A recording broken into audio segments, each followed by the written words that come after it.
ಕಾಲೇಜ್ಗೆ ಹೋಗ್ಲಿಲ್ವಾ? ಹೋಗ್ಲಿಲ್ಲ. ಯಾಕೆ? ಅಯ್ಯೋ ನನಗೊಂದು ರಾತ್ರಿ ಕನ್ಸು ಬಿತ್ತು. ಆ ಕನಸಲ್ಲಿ ನಾನು ರೆಕಾರ್ಡ್ ಮಾಡಿಲ್ವಂತೆ. ಅದಕ್ಕೆ ಪ್ರಿನ್ಸಿಪಲ್ ನನ್ನನ್ನು ಕ್ಲಾಸಲ್ಲಿ ಎಲ್ಲರೆದ್ರಿಗೂ ಅವಮಾನ ಮಾಡಿಬಿಟ್ಟು ಹೊರಗಡೆ ಕಳಿಸ್ಬಿಡ್ತಾರಂತೆ. ಅದಕ್ಕೆಪ್ಪ ಭಯ ಆಯಿತು, ಹೋಗಲಿಲ್ಲ. ಏನು ಕನ್ಸಲ್ಲಿ ನೋಡಿ ಕಾಲೇಜಿಗೆ ಬಂಕ್ ಮಾಡ್ತೀಯಾ ನೀನೆಂತವಳೆ? ಹಾಂ ಅಮ್ಮ, ಕನಸು ಅನ್ನೋದು ನೆನಪಾಯಿತು. ಈಗ ಸುಮಾರು ಜನ ಹೇಳ್ತಾರಲ್ಲ ಕನಸು ಬೆಳಗಿನ ಜಾವ ಬೀಳ್ತಾರಲ್ಲ, ಆ ಕನಸು ನಿಜ ಆಗುತ್ತೆ ಅಂತ. ಅದು ಸತ್ಯನೇನಮ್ಮ? ನಿನಗೆ ಕನಸಿನ ಸೈಕಾಲಜಿ ಬಗ್ಗೆ ಹೇಳಬೇಕಾಗಾದ್ರೆ. ಕನಸಿನ ಸೈಕಾಲಜಿನ? ಇದೇನು ಹೊಸದಾಗಿ? ಹಂಗಂದ್ರೇನು? ಅದು ಆಮೇಲೆ ಹೇಳ್ತೀನಿ. ಈಗ ಈ ಅಡುಗೆ ನೋಡ್ತೀಯಾ?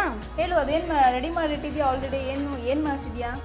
ಈಗ Mysuru sambar powder. Mysuru sambar powder? Wow, ಹೆಸರೇ ಕೇಳಿರಲಿಲ್ಲ ಇದುವರೆಗೂ. ಸಾಂಬಾರ್ ಪೌಡರ್ ಕೇಳಿದೆ, ಮೈಸೂರು ಸ್ಪೆಷಲಾಗಿ ಆ್ಯಡ್ ಮಾಡಿಬಿಟ್ಟಿದ್ಯಾ? ಮತ್ತೆ ಹೇಳು, ಏನು ಮಾಡ್ತಿದ್ಯಾ, ಹೇಗೆ ಮಾಡೋದು? ಮೈಸೂರು ಸಾಂಬಾರ್ ಪೌಡರ್ಗೆ ಬೇಕಾಗೋ ಪದಾರ್ಥಗಳು: 1/4 kg ಮೆಣಸಿನ್ಕಾಯಿ, ಒಣಮೆಣಸಿನ್ಕಾಯಿ, 300 ಗ್ರಾಮ್ ಕೊತ್ತಂಬರಿ ಬೀಜ, ಆಯಿತಾ, 2 ಚಮಚ ಜೀರಿಗೆ, 2 ಚಮಚ ತೊಗರಿಬೇಳೆ, ಒಂದು ಸ್ವಲ್ಪ ಕರಿಬೇವಿನ ಸೊಪ್ಪು, ಒಂದು ಸ್ವಲ್ಪ ಇಂಗು, ಒಂದು ಚಿಟಿಕೆ ಅರಿಶಿಣದ ಪುಡಿ, ಒಂದು 25 ಗ್ರಾಮ್ ಕಾಳು ಮೆಣಸು, 25 ಗ್ರಾಮ್ ಕಡಲೆಬೇಳೆ, 25 ಗ್ರಾಮ್ ಕಡಲೆಕಾಳು, 50 ಗ್ರಾಮು ಉದ್ದಿನಬೇಳೆ, ಸ್ವಲ್ಪ ಮೆಂತ್ಯ, ಬೇಕಿದ್ರೆ ಸ್ವಲ್ಪ ಎಣ್ಣೆ, ಅಂದರೆ ಪೌಡರ್. ಸೊ ನಾನು ಮೆಜರ್ಮೆಂಟ್ ಯಾಕೆ ಹೇಳಿದ್ದೀನಿ ಅಂತಂದರೆ, ಮೆಜರ್ಮೆಂಟ್ ತುಂಬ ಇಂಪಾರ್ಟೆಂಟು ಸಾಂಬಾರ್ ಪೌಡ್ರಲ್ಲಿ. ಸೊ ಮೈಸೂರು ಸಾಂಬಾರ್ ಪೌಡ್ರ್ ಅಂದರೆ ತುಂಬ ಫೇಮಸ್ಸು, ಆಯಿತಾ? ಅಂದರೆ ಅಮ್ಮ, ನೀನು ಹೇಳಿದೆ ಇದನ್ನೆಲ್ಲ ಮಾಡಿಬಿಟ್ಟು ಮೈಸೂರು ಸಾಂಬಾರ್ ಪೌಡ್ರ್ ಅಂದ್ಯಲ್ಲ, ಅದನ್ನು ನಾವು ಮಾಡಿಬಿಟ್ಟು ಸ್ಟೋರ್ ಮಾಡಿ ಸಾಂಬಾರ್ ಯಾವಾಗ ಬೇಕಾದ್ರೂ ಆ್ಯಡ್ ಮಾಡ್ಕೋಬೋದು. ಹೊರಗಡೆ ಅಂಗಡಿಯಿಂದ ತರೋದು ಬೇಡ. ಅಂದರೆ ಸಾರಿನ ಪುಡಿಗಳು ವಿಧ ವಿಧವಾಗಿ ಮಾಡ್ತಾರೆ, ಅದರಲ್ಲಿ ಇದೊಂದು ವಿಧ ಅಷ್ಟೇ, ಆಯಿತಾ? ಸೊ ಜನರಲ್ ಆಗಿ ಹೇಗೆ ಮಾಡ್ಕೋತಾರೆ, ಕರೆಕ್ಟಾಗಿ ಮೆಷರ್ಮೆಂಟ್ ಇದ್ದರೆ ಹೋಟೆಲ್ ಥರ ಸಾಂಬಾರು ರುಚಿನ ಮನೇಲಿ ಹೇಗೆ ಮಾಡ್ಬೋದು. ಓಕೆ ಮೇಡಮ್, ಆಯಿತಾ? ಸೊ ಫಸ್ಟ್ ಅದಕ್ಕೋಸ್ಕರ ಇನ್ನೇನಿಲ್ಲ, ಎಲ್ಲ ಹುರ್ಕೊಂಡು ಪುಡಿ ಮಾಡ್ಕೊಳ್ಳೋದು. ಬಟ್ ಮೆಷರ್ಮೆಂಟೇ ತುಂಬ ಇಂಪಾರ್ಟೆಂಟ್. ಅಳತೆನೇ ಮುಖ್ಯ. ಸೊ ಸ್ವಲ್ಪ ಬೇಕಿದ್ದರೆ ಎಣ್ಣೆ, ಚೂರು ಎಣ್ಣೆ ಹಾಕ್ಕೊಂಡು ಎಲ್ಲನೂ ಹದವಾಗಿ ಹುರ್ಕೋಬೇಕು. ಸೊ ಮೊದಲು ಕಡಲೆಕಾಳನ್ನ ಹುರಿತೀನಿ. ಕಡಲೆಕಾಳು ಯಾಕೆ ಹುರಿತೀನಿ ಅಂತಂದರೆ, ಸ್ವಲ್ಪ ದಪ್ಪ ಇದೆ ಅಲ್ವಾ ಇದು? ಹೌದು, ಅದಕ್ಕೆ. ಅಮ್ಮ, ಕಡಲೆಕಾಳು ತುಂಬ ನೆನೆಸಿಡಬೇಕು? ಏನಿಲ್ಲ, ಇದೆಲ್ಲ ಒಣಗಿದ್ರಲ್ಲಿ ಮಾಡೋದಲ್ವಾ, ಒಣಗಿದ ಕಾಳುಗಳಿದೆ ಅಲ್ಲ, ತುಂಬ ಗಟ್ಟಿ ಇರುತ್ತೆ ಅಲ್ವಾ? ಹಾಗೆ ಇನ್ನೊಂದು ಏನು ಗೊತ್ತಾ, ಈ ಸಾಂಬಾರ್ ಪೌಡ್ರ್ ಮಾಡುವಾಗ ಎಲ್ಲ ಮಸಾಲೆಗಳನ್ನ ಚೆನ್ನಾಗಿ ಬಿಸಿಲಲ್ಲಿ ಒಣಗಿಸ್ಬಿಟ್ಟು ಆಮೇಲೆ ಚೆನ್ನಾಗಿ ಹುರ್ಕೊಂಡು ನಾವೇ ಮಾಡ್ಕೋಬೋದು. ಇಲ್ಲ ಅಂತಂದರೆ ಹೊರಗಡೆ ಗಿರಣಿಗಾರು ಕೊಟ್ಟು ಮಾಡ್ಕೋಬೋದು. ಅಮ್ಮ, ಚಟ್ನಿ ಹೇಗೆ ಮಾಮೂಲಿ ಕಲ್ಲಲ್ಲಿ ಮಾಡಿದ್ರೆ ನಿಜವಾದ ಟೇಸ್ಟ್ ಬರುತ್ತೋ, ಹಾಗೆ ಇದನ್ನು ನಾರ್ಮಲ್ ಆಗಿ ರಿಯಲ್ ಟೇಸ್ಟ್ ಬರೋಕ್ಕೆ ಆ ಥರ ಏನು ಸಾಧನಗಳಿಲ್ವಾ? ಯಾಕಿಲ್ಲ, ಕುಟ್ಟಬೇಕು. ಒಣಕೆಲ್ಲ ಹಾಕಿ ಕುಟ್ಟಿದ್ರೆ ಒಂದಿನ ಎಲ್ಲ ಬೇಕಾಗುತ್ತೆ ಆಮೇಲೆ ಕುಟ್ಟಕ್ಕೆ. ಸ್ವಲ್ಪ ಹುರ್ಕೊಳ್ಳೋಣ ಇನ್ನು. ಇದ್ರ ಜೊತೆ ಸ್ವಲ್ಪ ತೊಗರಿಬೇಳೆ, ಸೊ 25 ಗ್ರಾಮ್ ಕಡಲೆ ಕಾಳಾದರೆ ಒಂದು 20 ಗ್ರಾಮ್ ತೊಗರಿಬೇಳೆ, ಹಾಗೆ ಒಂದು 20 ಗ್ರಾಮ್ ಕಡಲೆಬೇಳೆ. ಓಕೆ, ಆಯಿತಾ? ಅಲ್ಲಮ್ಮ, ಅದು ಹುರಿದ್ರೆ ಸ್ಮೆಲ್ ಒಂಥರ ಬರುತ್ತಲ್ವಾ? ಸೊ ಚೆನ್ನಾಗಿ ಹುರ್ಕೊಳ್ಳೋಣ ಫಸ್ಟು. ಈ ದಪ್ಪದೆಲ್ಲ ಸ್ವಲ್ಪ, ಅಂದರೆ ಮಿಕ್ಸಿಗಳು ಸ್ವಲ್ಪ ಸರಿ ಇರಲ್ಲ ಅಲ್ವಾ? ಕೆಲವು ಮಿಕ್ಸಿಗಳು ಒಂದೇ ಸರಿ ಹಾಕ್ಲಿಕ್ಕೆ ಹೋದರೆ ಆಗೋದಿಲ್ಲ. ದಪ್ಪ ಕಾಳನ್ನು ಒಂದು ಸಾರಿ ಮಿಕ್ಸಿ ಮಾಡ್ಕೊಬಿಟ್ರು, ಆಮೇಲೆ ಎಲ್ಲ ಅದ್ರ ಜೊತೆ ಇನ್ನೊಂದು ಸಾರಿ ಮಾಡ್ಕೊಬಿಟ್ರೆ ಮನೇಲೇ ಈಸಿ ಆಗಿರುತ್ತೆ. ಯಾವ್ದು ಬೇಕಾದರೂ ಪೌಡ್ರ್ ತಗೊಂಡು ಮಾಡ್ಕೋಬೋದು ಸಾಂಬಾರನ್ನ. ಸೊ ಇದನ್ನು ಸ್ವಲ್ಪ ಹುರ್ಕೊಂಡಿದ್ದೀನಲ್ಲ, ಒಂದು ಬಟ್ಲು ತೊಗೊಂಡು ಬಾ ಅಮ್ಮ.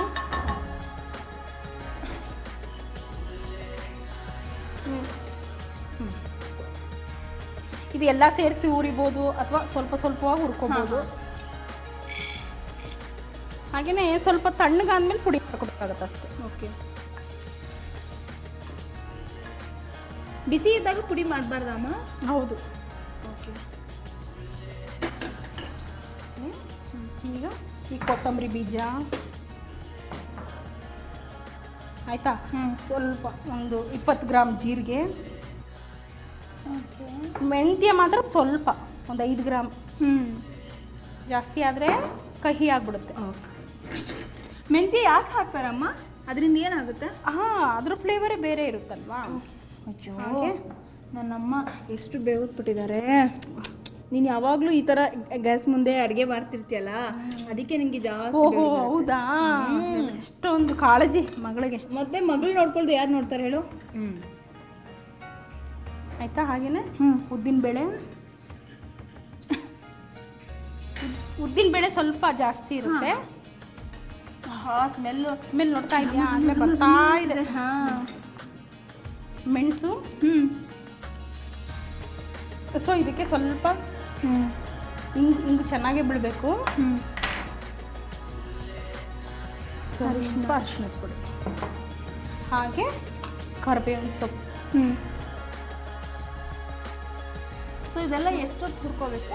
ಇದು ಒಂದು ಚೆನ್ನಾಗಿದ್ರು ಕಲರ್ ಸ್ವಲ್ಪ ಚೇಂಜ್ ಆಗೋವರೆಗೂ ಸ್ವಲ್ಪ ಎಣ್ಣೆ ಹಾಕ್ತೀನಿ ಇದಕ್ಕೆ.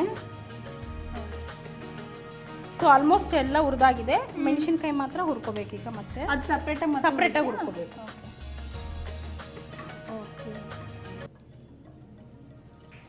ಸೊ ಇದಕ್ಕೆ ಇನ್ನೊಂದು ಸ್ವಲ್ಪ ಎಣ್ಣೆ ಹಾಕಿ ಈ ಮೆಣಸಿನ್ಕಾಯಿಗಳನ್ನ ಸ್ವಲ್ಪ ಹುರ್ಕೊಳ್ಳೋಣ.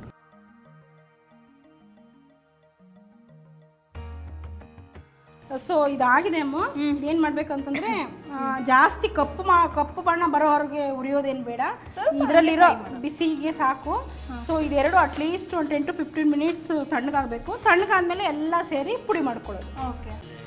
ಆದ್ರೂ ಅಮ್ಮ ಮದುವೆ ಮನೆಗಳಲ್ಲಿ ಕಲ್ಲಲ್ಲೇ ಕೊಡ್ತಾರಲ್ವಾ?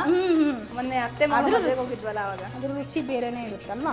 ರುಚಿ ಅನ್ನೋಕ್ಕಿಂತ ಒಂಥರ ಕಲ್ಚರ್, ಸಾಂಪ್ರದಾಯಿಕ ಮಾಡೋದು ರೂಢಿ ಆಗಿದೆಯಲ್ಲ. ಸೊ ಫಸ್ಟ್ ಇದಕ್ಕೆ ಅಂದರೆ ಎಲ್ಲ ಗಿರಣಿಗೆ ಕೊಡ್ತಾ ಇದ್ದೀವಿ ಅಂತ ಅನ್ಕೋ, ಎಲ್ಲ ಒಟ್ಟಿಗೆ ಸೇರಿಸಿ ಕೊಟ್ಬಿಡ್ಬೋದು. ಮನೇಲಿ ಮಾಡ್ಕೊಳ್ವಾಗ ಸ್ವಲ್ಪ ಈ ಕಡಲೆಕಾಳೆಲ್ಲ ಸ್ವಲ್ಪ ಲೇಟ್ ಆಗುತ್ತಲ್ವ ರುಬ್ಲಿಕ್ಕೆ, ಅದಕ್ಕೆ ಫಸ್ಟು ಪೌಡ್ರ್ ಮಾಡ್ಕೊಳ್ಳೋಣ. ಸೊ ನಾನು ಮಾಡ್ತೀನಿ ಇದನ್ನು.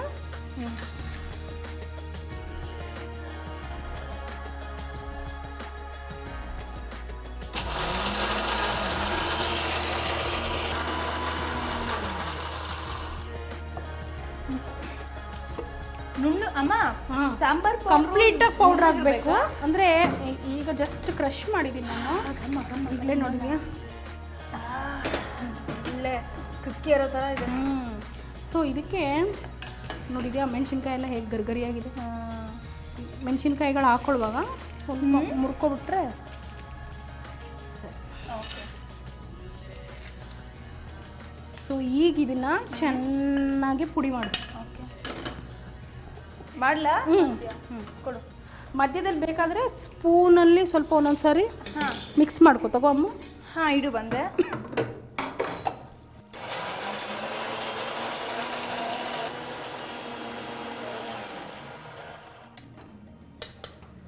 ಸ್ವಲ್ಪ ಇನ್ನೊಂದು ಸಾರಿ ಇದನ್ನು ಮಿಕ್ಸ್ ಮಾಡೋಣ.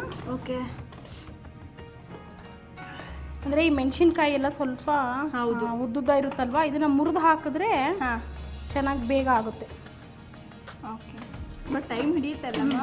ಅದೇ ಮಿಲ್ಲಲ್ಲಿ ಹೋಗಿದ್ರೆ ಬೇಗ ಆಗುತ್ತೆ. ಅವ್ರೆ ಜಾಸ್ತಿ ಕ್ವಾಂಟಿಟಿ, ಅವ್ರ ಮಿಲ್ಸ್ ಚೆನ್ನಾಗಿರುತ್ತಲ್ಲ ಅವ್ರದ್ದೆಲ್ಲ ಪ್ರಾಡಕ್ಟ್ಸ್.